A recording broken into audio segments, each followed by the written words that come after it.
I think a lot of the content I've made has been irresponsible and misguided. And I would have never done that on my own because I was insecure and I was pathetic. I did this and I am so glad I did. Do you think it's appropriate that, I don't know, a 30-something-year-old man is publicly calling my wife a whore and a slut? I'll fill you in. My girlfriend started an OnlyFans account, which is a website where you can upload amateur porn. Anything from double penetration all the way over to lewd cosplay and everything in between. And I think all of it is cool.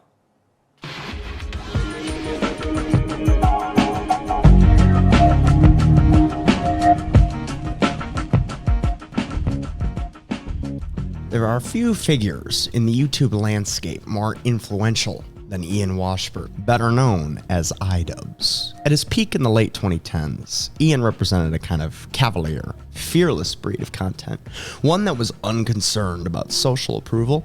In fact, in many ways, it could be read as a rejection of the increasingly safe, brand-conscious, corporatized nonsense that was taking over the internet space at the time.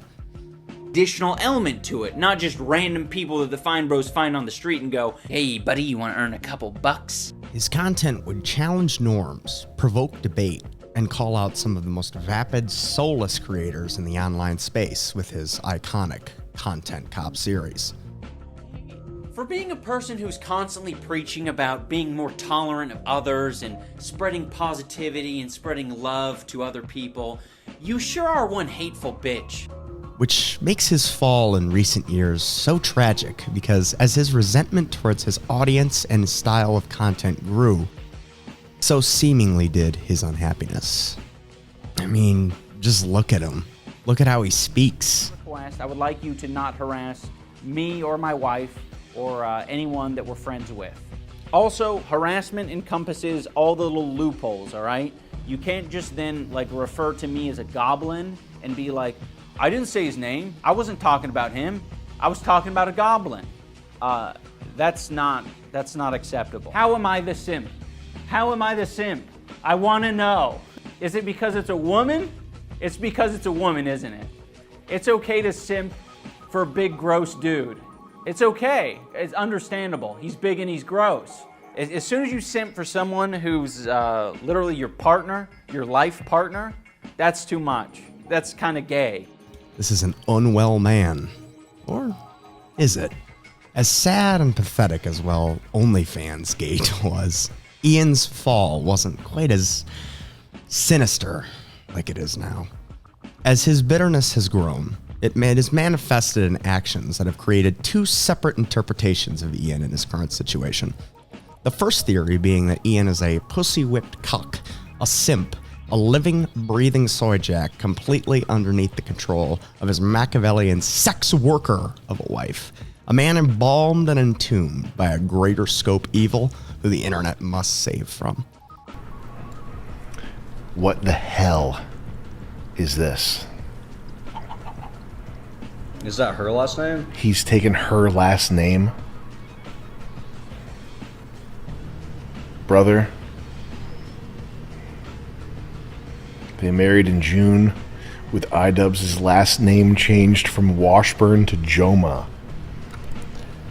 My brother, oh man. Oh man, I want to chat right now. He is deeply in pain. Cut my life into pieces. This is my last resort. Suffocation, no breathing. Don't give a hell, I'm bleeding. Cut my life into pieces. I will give proponents of the simp theory one thing. ATG is a military procession of scarlet red flags. Her content that she publicly posts is embarrassing, and she has a bizarre tendency to smother everybody else in conversation, including her own husband, and overshare things that most normal people could have gone their entire lives not knowing. With that said, I still don't buy it. I don't buy the theory of ATG as some Palpatinian figure, operating from the shadows, waiting in the wings for her man to slip, and fashioning an Anakin Jomha. Reason being, does this really seem like the kind of person who can even effectively manage a 7-Eleven? Besides a potential lack of managerial acumen, they've been together since 2017. She even manned the camera of the famous Tana Mongeau content cop. Just ask her. She'll tell you. Really like, but I mean, I also take ownership for the Tana. The Tana thing was my. Oh, that was so long ago. Was my idea. Was my stupid idea. Yeah. I was the one he that suggested, like, we can go to the place. It's just in San Francisco. I'm like, it is just in San Francisco. Yeah, that drive and everything. And Point is, the beginning of their relationship predates any trip to the cook shed. Now, about that other theory, there exists a second reading of Ian Jomha, one that posits he is the Palpatine, a cold, valueless husk in the vein of Patrick Bateman, hopping from trend to trend, soaking in the delicious pleasures of conformity, forever understanding the importance of trends and shirking any personal statements about the man himself. To set the stage for this idea, let's look at the clip from this Tana content cop. In this section of the video, I want to address the exaggerations and small details that she embellishes just to make the story more interesting. And I look at him and I'm like, no, and like we had to kick him out. He was like trying to fight people, and it was really a sketchy situation, to be honest with you. He was like trying to fight people, and he was like trying to fight people. And We're getting kicked out apparently. I just wanted. I'm VIP though. I'm VIP. That was just a bit of editing. No punches were actually thrown. Believe it or not, I wasn't there to fight 12-year-olds or your security detail. If you can't tell, I'm not the strongest, most ripped dude on the planet. Wasn't really interested in fighting, just interested in the little bit of tomfoolery with you. Ian displays an incredible understanding of how Tana ticks. He took note of her behavioral patterns, planned accordingly to account for how she would react, and she followed this to a T. Ian is not dumb. Only a person with keen social and observational awareness could bring an incident like this into reality. Which means when he says stuff like this, Creating that culture, and you were attracting those people. And it's like, yes, I know. I know now. I didn't know before. But the antisocial basement-dwelling incel that was inside here, I couldn't acknowledge that. I couldn't recognize that. it's just absolute horseshit. Ian's material was structured. It wasn't some lolcow screaming from the void from his mother's basement. It was planned, structured, and executed flawlessly. So what changed? Simply put, YouTube changed. Once the fertile ground for cruel entertainment dried up and died on YouTube, IDubbbz decided to change with it. At first, it was sensible changes. At first, he kept a similar brand of off-color, funny, oddity-driven stuff like Full Force. now I've got my lightsabers, man. And things were looking okay. Chancellor Jomha had his ducks in a row, and he was even able to withstand the separatist crisis within his fan base. Love my girlfriend, and I'm totally fine with dudes jacking off to pictures of her on the internet. Doesn't affect me. But every Patrick Bateman meets his Paul Allen. But this Allen came in the form of a ghost of Kiev, the ever-elusive, ever-so-schizo Sam Hyde. And Sam Hyde not only saw the axe coming, but grabbed it out of Ian Bateman's hands as he swung it. Who's this 22-year-old kid up on stage with a chip on his shoulder and his heart on his sleeve and the world in his eyes? Well, that's a tough question, asking somebody to define who they are. I much prefer to ask, what inspires that person? Am I that one-dimensional that you know exactly what I'm going to say next? You know, I always thought to myself, about Paris, France. Oh, I love wine. I took this trip to the south of France. Yeah, I think wine's for pussies.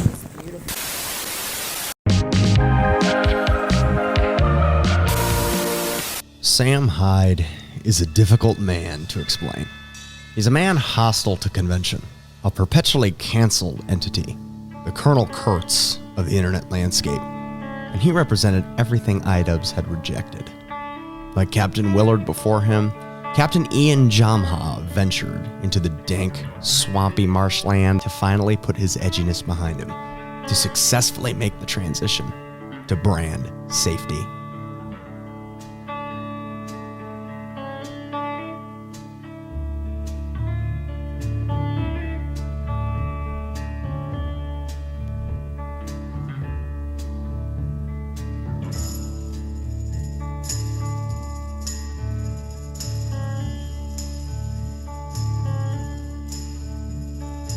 This is the end, beautiful friend. And everything went wrong. This is the end. Joey, can you open up the IDubbbz gaslighting document? Sam came prepared, staging absolutely ridiculous situations and trolling Ian so brutally he lost the narrative. Think it, dream it, do it. We get a chant going. Think it, dream it, do it. Think it, dream it, do it. Think it, dream it, do it. Think it, dream it, do it. Think it, dream it, do it. Ian couldn't release it. The footage was unusable.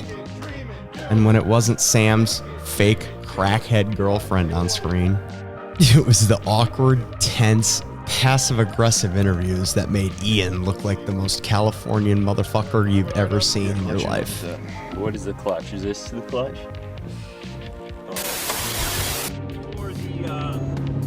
For the viewers, when you say something like that, if you're serious, you say 100% serious. 100% serious. How about this? No, I'll say this. I'll say, Baby Sammy's serious! You fucking retard, so now you know. So you don't have to guess, because you're autistic. So you need a picture book guide to tell you when someone's in a mood. Here's an angry face. Here's happy. Okay? Get your guidebooks out so you know when people are in different moods. You fucking retards. But yeah, I'll do that. I'll say Baby Sammy's serious. There has been annoyed or bothered by the noise. You like it? Of the car? Yeah. It's really annoying. Okay. But you put up with it because there's other benefits. Well, what do you want me to do? Freak out and start screaming? I could stop putting up with it.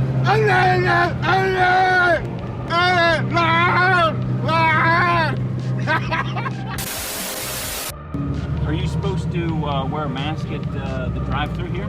No, you just put your shirt over your face. Do you do that? What, this? Yeah. Yeah, why not?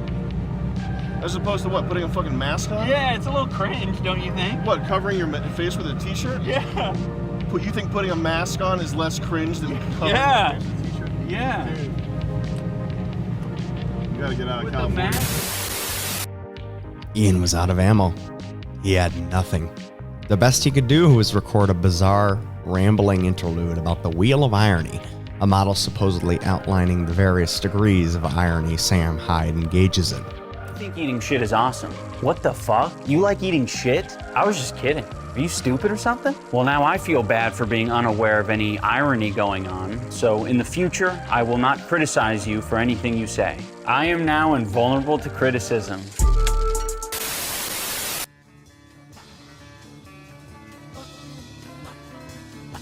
And with Sam lit like Colonel Kurtz, Ian was ready for his crowning moment, where he would take the rhetorical machete upon Sam Hyde and show him the horror of edginess.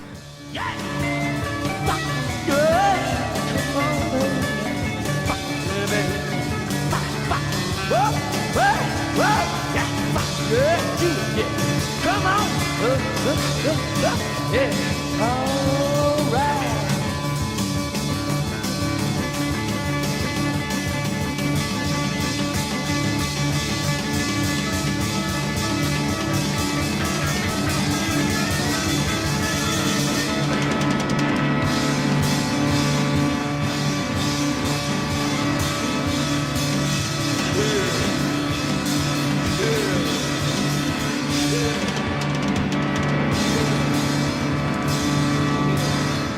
The best he could do was this. Do you remember our first interaction? No. You don't? No. I have very bad memory, though. Yeah. Was it bad? What do you think? Did I snub you or slight you or something? What, What did I do? your memory's that bad? Yes. You don't remember? I do not remember. Okay. Do you remember... What was it? You remember making a pony game? Yes. There were some creators at the time who made videos about this fake pony project. Yeah? Yeah. Were you one of them? I was one of them. What did I do? Do you have any guesses? Did I say fuck you or something? No, you copyright claimed the video. Really? Yes. And then you sent me an email. I mean, I don't do most copyright claims. What was the email? The email was, I will release the copyright claim on your video if you can send me a video of yourself squatting 200 pounds below parallel. Why didn't you do that? You'd be so much stronger now if you'd done that. Yeah. Damn. Did I create an enemy with that? I mean, for a period. Damn, I didn't like buddy. you. I'm sorry. You were an asshole. I'm sorry, buddy. That's no good. Yeah, why'd you do that to me? I don't know. I can't even remember what your video was. So maybe I was pissed off or something. I don't know. I was trying to not have that ruse get blown though. Right. So maybe that had something to do with it. That probably did. I'm sorry. I don't remember that. Yeah. Damn. That's what led to this day today. Really? Okay. So are you gonna punk me? You're getting punked. Really? How are you gonna punk me? I'm gonna make you look like an asshole. Really? Which isn't hard to do. Is that really the case? No. In the awkwardness, Ian pivoted towards virtue signaling about Danny. I'm curious about your relationship with Danny. Has she been on drugs since she met you? She's been on drugs since before she met me. So if you're implying that I've driven her to drug use, you are incorrect. Okay. Fair enough. I mean, that's what I wanted to sort of get out of the way. Good. Yeah. Glad we got that out of the way. Have you tried to get her any help? No, seeing as she's a girl I paid $500 to shave her head and pretend to be my girlfriend, no, I haven't tried to get her any help. Should you want me to try? Wait, okay. I don't know her that well. It's probably not my business to get her off drugs. Also, I think I told her to put her hands in your pocket and pretend to be on drugs. Shut up. You think are you serious? You think I would date a girl that has her hair shaved like that? Yes. You think I'm a fucking mental case? Yes. No, actually, well, I've known her for a long time. And this is so upsetting to me right now. You think I'm a fucking millionaire. You think I have a shit-ass office like this? Shut up. This is your office. Says who? You think I would fucking spill rock stars and Legos all over my office like a fucking animal and have 20 people in a fucking dentist's office? You know this is a converted dentist's office, right? That's why there's like paintings of like whales on the walls and shit. We're like crystal.